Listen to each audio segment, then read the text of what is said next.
মৰমৰ মইনাহঁত, আজি মই তোমালোকক এটা সাধু ক'ম দেই। তোমালোকে মন দি শুনিবা। সাধুটোৰ নাম হ'ল বগলী আৰু মাছৰ সাধু। এটা সৰু পুখুৰী আছিল। এই পুখুৰীটোত কেইটামান সৰু সৰু মাছে খেলি আছিল। পানীৰ মাজে মাজে মাছকেইটাই খেলি আছিল। এনেকৈ খেলি খেলি বহু সময় হোৱাত মাছকেইটাৰ ভাগৰ লাগিল। ভাগৰ লাগাত এটা মাছে ক'লে, ব'লা আমি এতিয়া ঘৰলৈ যাওঁ, দেৰিও হ'ল নহয়। তাকে শুনি তাৰে এটা মাছে ক'লে, মই এতিয়া নাযাওঁ দেই। এই মাছটো অকণমান দুষ্ট আছিল। সি সেইকাৰণে লগৰ মাছখিনিৰ পৰা আঁতৰি সি থাকি গ'ল আৰু বাকীকেইটা মাছে ঘৰলৈ গুচি গ'ল। এটা মাছে অকলে খেলি থাকিলে পানীৰ মাজে মাজে, ইফালে এবাৰ গৈছে সিফালে এবাৰ গৈছে।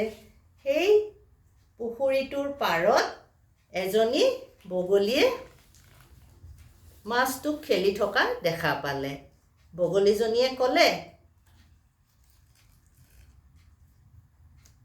আজি মই তোমাক খাই পেলাম দেই, বৰ ভোক লাগিছে মোৰ। মই অথনিৰ পৰা চাই আছিলোঁ, এতিয়া তোমাক মই খাই পেলাম। মাছটোৱে বৰ ভয় খালে। ভয় খাই মাছটোৱে ক'লে, মোক নাখাবা, মই খেলি আছোঁ, মই ঘৰলৈ যাম নহয়। বগলীজনীয়ে ক'লে, নহয়, মোৰ বৰ ভোক লাগিছে, মই তোমাক এতিয়া খাই পেলাম। মাছটোৱে ক'লে, মোক খালে তোমাৰ পেট ভৰিব জানো? চোৱাচোন তোমাৰ পিছফালে সেইটো ডাঙৰ মাছ এটা আছে, তুমি সেইটোৱে খোৱা, তোমাৰ পেট ভৰিব। এই বুলি ক'লত বগলীজনীয়ে পিছফালে চাব ধৰিলে আৰু সেই চেগতে মাছজনীয়ে আহি ঘৰ পালে।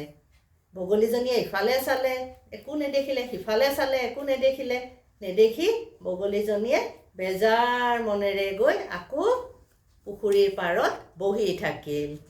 এতিয়া শুনাচোন মইনাহঁত, এই গল্পটোৰে তোমালোকে কি শিকিলা? গল্পটোৰ পৰা কি শিকিলা তোমালোকে? গল্পটোৰ পৰা তোমালোকে শিকিলা যে আমি কেতিয়াবা দলত থাকিলে দলৰ পৰা কেতিয়াও আমি আঁতৰি অকলে থাকিব নালাগে।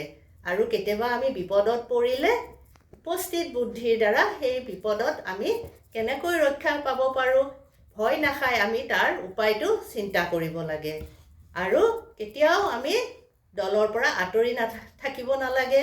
আৰু ইয়াত এটা শিশুৰ সুৰক্ষাৰ যিটো আজিকালি কোৱা হৈছে, সেই বস্তুটো ইয়াত শিশুসকলক আপোনালোকে সুৰক্ষাৰ দিশটোৰ কথা এই গল্পটোৰ মাজেৰে বুজাই দিব।